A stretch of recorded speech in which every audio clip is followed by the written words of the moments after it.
He's the smooth talking, chai drinking, banana eating, the one and only, your favorite morning host.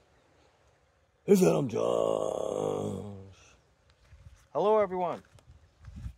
Hello, and welcome to the Morning Banana Show. I am your host, Adam Josh. This is the Morning Banana Show number 173, I believe. I'm out here in the mountains of Portugal. It is April the 12th, and it's a Friday, 2024.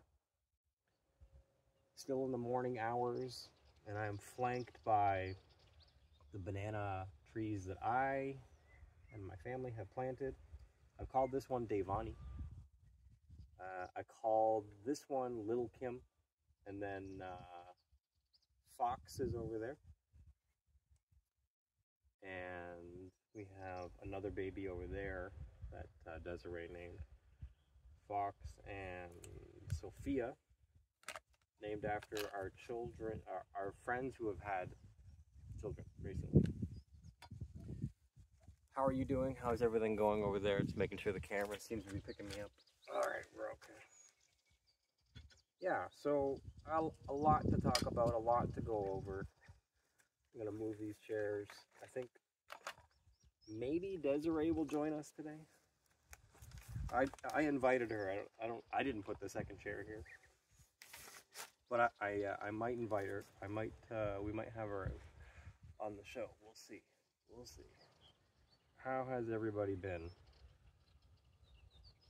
How are you? More importantly, I'm gonna make this coffee, and if I'm able to, have a banana.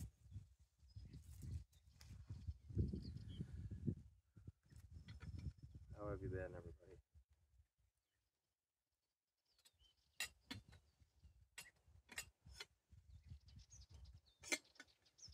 We're out here in the mountains of Portugal. Clear blue skies today. You know what I've noticed about Portugal, I'll be honest with you? There's no squirrels that I've seen. I haven't seen any squirrels. I haven't seen any rats. I haven't seen any moles. Pouring myself some French press here. I'm going to add some creamer that I made.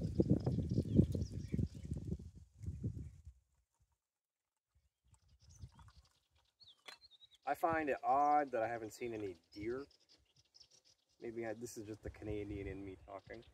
But I find it odd that I haven't seen any deer or any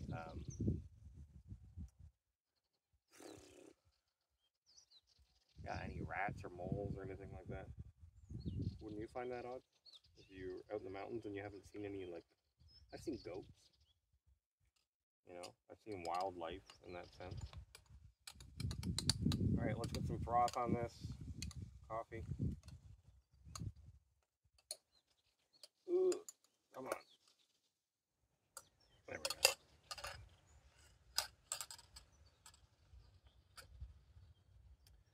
So as we do here on the Morning Banana Show, we have a coffee and a banana and we chit chat. And a lot to catch up on. And what else can I tell you? I got this orange that I picked up from a nearby river. So talking to your neighbors and talking to the locals pays off in ways that you can't imagine when you're in a foreign country.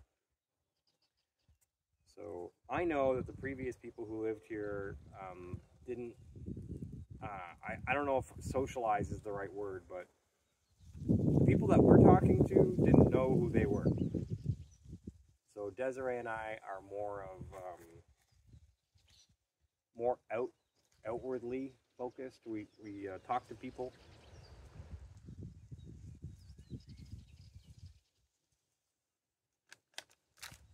We chit chat with people. So one of the neighbors told us that there's a river, basically, a few minutes away from us, and how would we have known unless we talked to a local? We would have to, I don't know, look on a map and figure it out.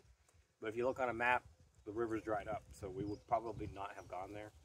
It's just one of those things that it's not like a high priority. Hey, let's go look if the dried up river has water flowing through it. On the map, on the Google Maps, it's dried up.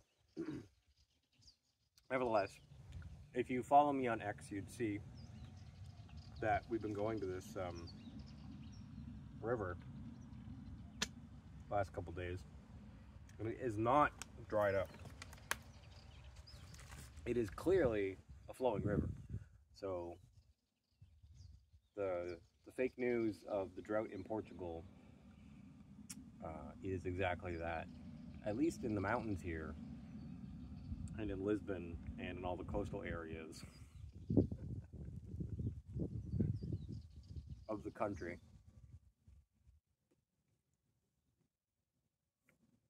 I don't want to talk. I've ranted and talked about the drought situation here so much that I don't really want to talk about it anymore. What I do want to talk about is, you know, your boy. When I do things like set up in a new country, or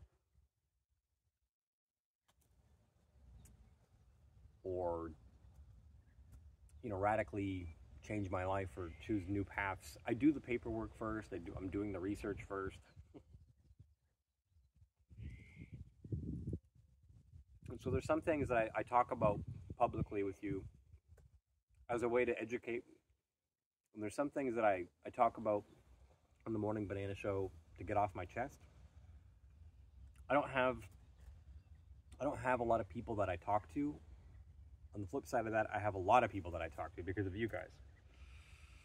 So I don't have a lot of close personal friends. I can count them on one hand. I don't have a very large circle. I have a tight circle, and those people that are close to me, most of the time, they already know the things I'm telling you, or in a lot of cases, I don't bother because we don't have these type of relationships. So I save the juicy stuff, the gossipy, you know, the real stuff, things where you're actually going to learn something, for the Morning Banana Show. And I have other YouTube channels that are a bit more longer format, where, like, if you go on YouTube and type in Adam Josh or Adam to Joshua, you'll find in lots of different information from me over the years, and videos from me over the years. All of that to say, one thing I'm willing to talk about real quick is this mailbox situation that we went through here. The apartado is what they call it here. So you're on our farm right now. The background here is our farm. These are my banana trees. You know, we have a little bit less than an acre, so it's not a lot in the mountains of Portugal, but it's enough for us starting out. I've cleared a section of RV parking over there. If you guys want to stay here, we're thinking between 10 and 20 euros a night. It's not going to be super expensive. I know that you can park at Lidl or Aldi for free, but we're thinking something between 10 and 20 euros, depending on what your usage is and depending on, you know, what exactly you're expecting of us. So this orange that I'm ripping into was from that river, basically, as I was getting at. Local oranges. Lots of local oranges, and these ones are tasty. I did not plant any. Yeah, I did. I planted 4 orange trees and 2 lemon trees over there. So we'll see how these grow. We actually kept the seeds from this one too because it's literally local.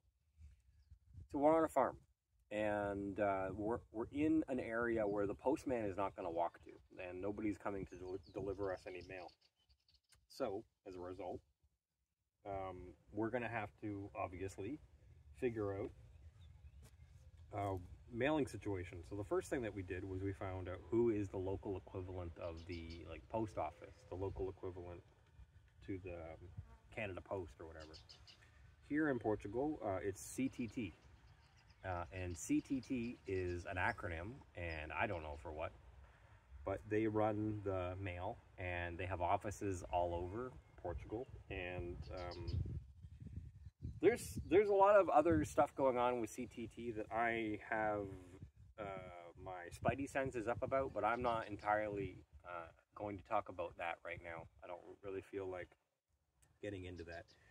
But for example, Desiree saw the other day that they offer health and dental plans, not to employees, but to people who live in the country. So there's more than that I want to talk about, but I don't. These are just my opinions. Anyway, suffice it to say, CTT is a functioning business that's making some money. And so we went to CTT, and they said, you know, if you want an apartado, you're going to have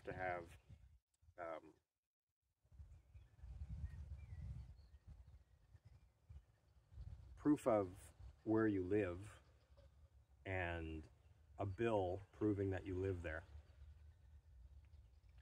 So we did that. We get water delivery, so we got the guy who delivers us water to give us a proof that he delivered water to this address. I have a cell phone. I got a cell phone bill printed out to this address, and we took it there. And then that lady said, no, I'm sorry that this isn't going to work. You have to go to Lulé. So we went to Lulé. At some point, they said you have to go to Quarteria, so we were all over the place. Our lawyer's office is in Quarteria, so we were at the CTT in Quarteria, and they said, oh, to finish getting this apartado, the cell phone bill isn't enough, because anybody can have a cell phone. This has to be an internet package sent to your farm, like a landline and internet package. And we just laughed at that point because I don't watch TV. We're not going to start watching TV, just have a mailbox or an apartado, which is a nice way of saying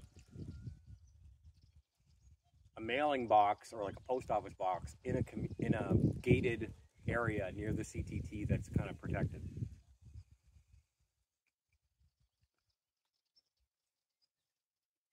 Of course, we're driving past post office boxes on the side of the road near our farm, and we're like, well, how are these people getting mail? So then we asked, how are these people getting mail? And then a local said, you take a picture of, get this, you take a picture of the cluster of mailboxes and you bring it to CTT and you say, I want to have a mailbox here. And they also called it a mailbox or an apartado, which is even more confusing. And so we brought that up to the CTT after this many different going here and going there.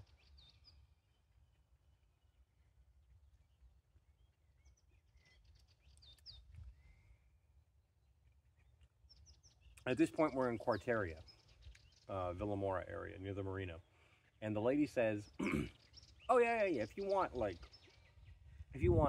a mailbox like that, then you just buy a mailbox. And then take a picture of it. You talk to the post office. Here's, Fernando. You talk to Fernando at 8:30 in the morning, the postman. And then we'll set it up for you. So at this point, we've kind of exacerbated all our options, and we've been told to get data plans and phone plans and landlines, and the bills that we were getting for water weren't good enough. So, I mean, we've been running around in circles, right? Obviously. So, we just kind of went with what the new lady was saying and was like, okay, sure, yeah, we'll buy the mailbox. Oh, and then she said in Quarteria, she said, well, I can't sell you the mailbox. You have to go back to Lulé. So we went to Lulé, we explained this to them. I kid you not, the first thing she said was, well, you have to go back to Quarteria to buy them there. And we laughed and we said, we literally just came from Quarteria. They don't have the mailboxes. And the lady got up, kind of frustrated, went into the back, and then came out with the mailbox in a bag. Charged us something like 70 euros or 50 euros.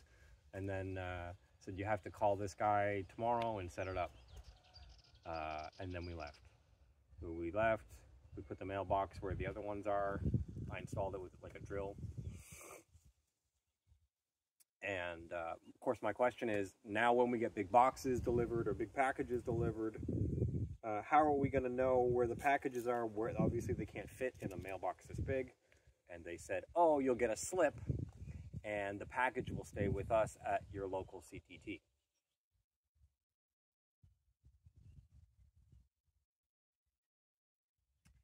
And the only thing I can say to that is this information could have been presented to us the first 1, 2, 3, 4, 5 times that we spoke to somebody at the CTT, that, hey, we have this other option where you buy a physical mailbox and install it near your farm. But nobody brought it up because we kept talking about apartados, I guess. And our apartados are what they consider to be like protected in the local CTT or in the local spot where they are. And they vet you basically because maybe they don't want people running businesses based out of post office boxes in the country of Portugal.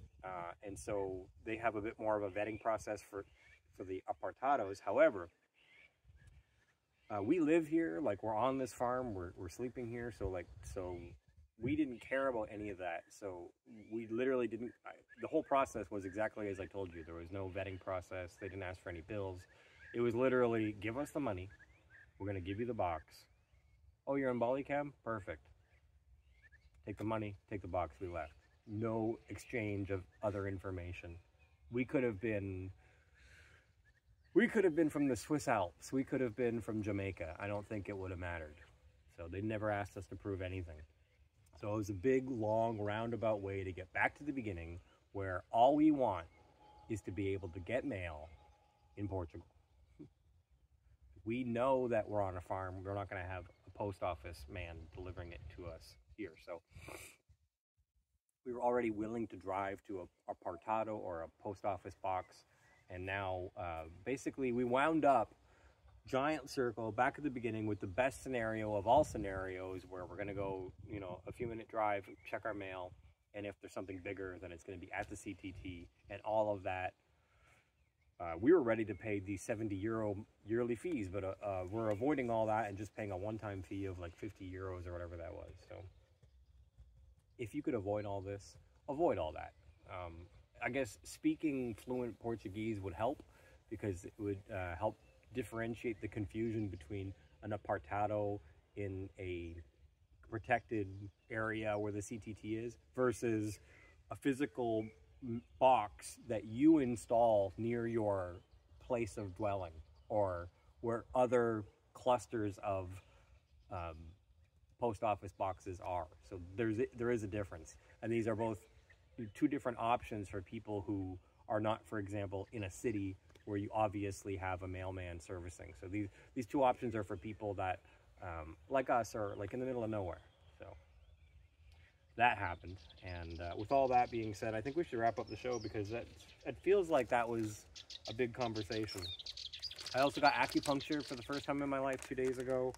That was fun. He focused, I think, 4 different needles on my arms. I did not ask the guy to do that, but he gave me a massage and a chiropractic adjustment. Not sure about the chiropractic adjustment, but the acupuncture was fine. I started taking a lutein vitamin supplement for my vision to clear up any blurry spots I have. I've talked about it before on... I feel like he's chirping me. I've talked about it before on X, but I have a beginnings of cataracts in my right eye. So I can still see and drive fine, but it's a little bit blurry, like a 70s romance novel. Like those filters that you would watch on Days of Our Lives. In my right eye, a little blurry. So this lutein supplement is supposed to fix all that. I'm on day 3. I'll report to you guys and tell you the brand, if anything. There's nothing to say right now on day 3, so I'm not going to say anything else about it. So follow me on Twitter, at adamjosh.com. Visit my website, adamjosh.com. If you're interested in coming to visit us at the farm stay, we're vegan. We don't have any pets. We don't smoke. We don't drink. We don't do drugs. I work out every 2 days. You can come do a pilgrimage and see. Or the master has the morning banana show. You can sleep here, €10 a night. You can fly into Faro International Airport, which is a really nice airport, and we'll guide you to some restaurants, and we'll make your stay as fun as it can be. We're family friendly, and I hope to see you guys here. Send me a message if you're interested. And my book is still in the works, as I was telling you. These things that I've been doing in a priority sequence have been more important than finding a publisher to quickly publish my book. But I do plan on. We have a lot of things to talk to a publisher about, or a printing press about, not just my book.